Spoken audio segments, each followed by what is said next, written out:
there's a story about a Cherokee, and he's teaching his grandson about life one day. And he says to him, "Listen, son, there's a fierce fight going on inside of me, and it's between two wolves. One of these wolves represents evil. He is arrogance, jealousy, greed. And the other wolf is good, and he represents love, compassion, hope, and humility." And the grandson thinks about this for a moment and says, "Well, which one's going to win?" And the old chief simply replies, "The one you feed the most." Now, there are plenty of fictional characters throughout history that depict the darker side of human nature. We can all think of one, right? We have, for example, Jafar. We have Jafar. Now, Jafar is basically a psychopath. There's no denying that, I think. He's slightly narcissistic too, a good mix. He's cold, he's calculating, he's got no problems, lying, cheating, stealing, kidnapping, or even killing. And that's if you catch him on a good day. And then we have the famous Darth Vader. I have a young girl, we watch not Darth Vader, but Aladdin together a lot. Now we have Darth Vader. Now Darth Vader is neurotic. And he experiences bouts of uncontrollable anger, as well as deep inner turmoil. And I think he's just a great example of how we can be pulled in and seduced by the dark side. Now, the point that I'm trying to make is that the dark side isn't just a fictional creation that exists in our stories and in our films. And as the story of the wolf warns us, the dark side lurks in all of us. And the more we feed our insecurities, the more it flourishes and the more it grows. Now, the dark side's easy to see in some people because they're outwardly abrasive or aggressive, and these people are the stereotypical monsters within our society. They're the people we kind of tend to stay away from, we might be a bit scared of, right? Yet, there is also another group of people within society whose perhaps abrasive and aggressive tendencies manifest in more covert ways. They're a bit more hidden, but they still exist. And these people tend to integrate into society, and they might be in a position of power. They're quite perhaps manipulative.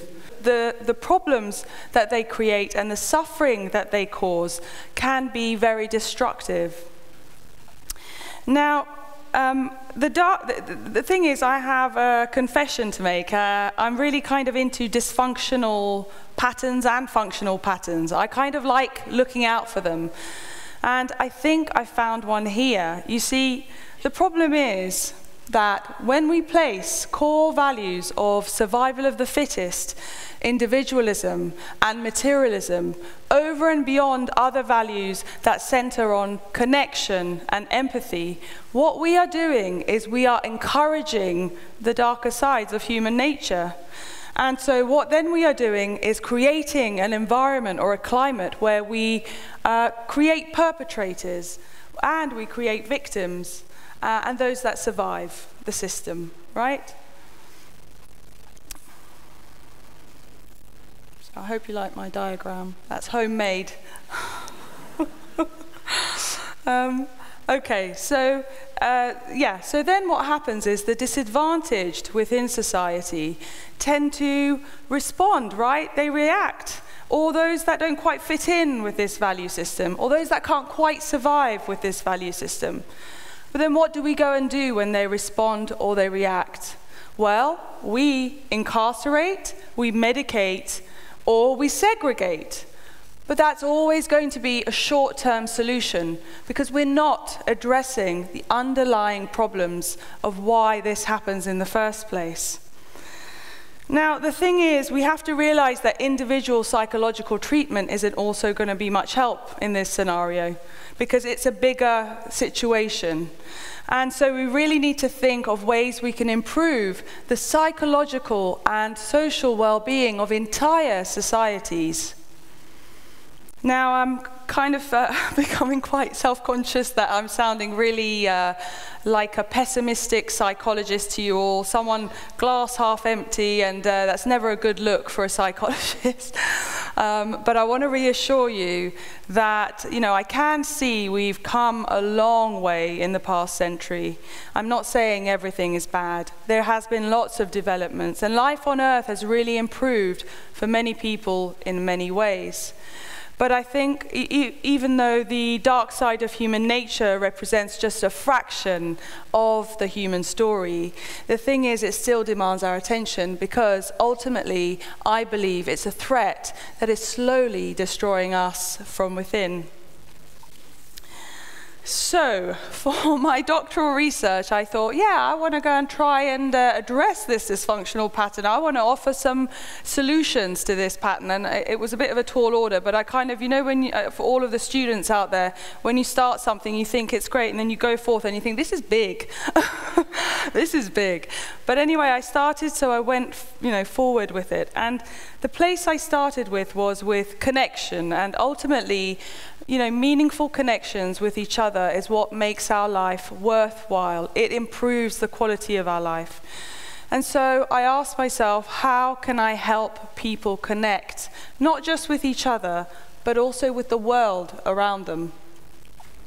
So I've always been fascinated with the higher states of consciousness, as well as ideas around, psychological growth, as I'm sure all of you are.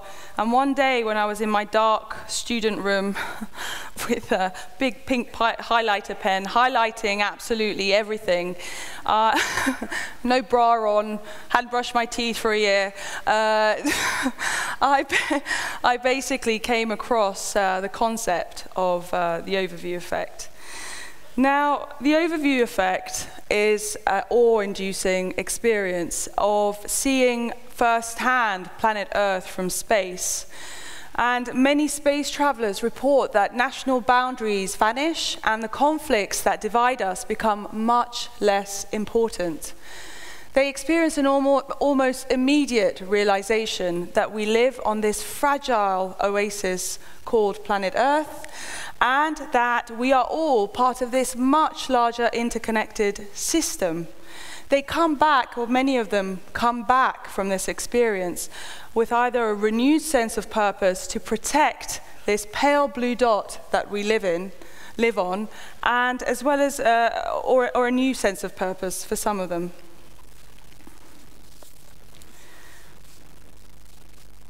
Now, my doctoral research took 5 very long years.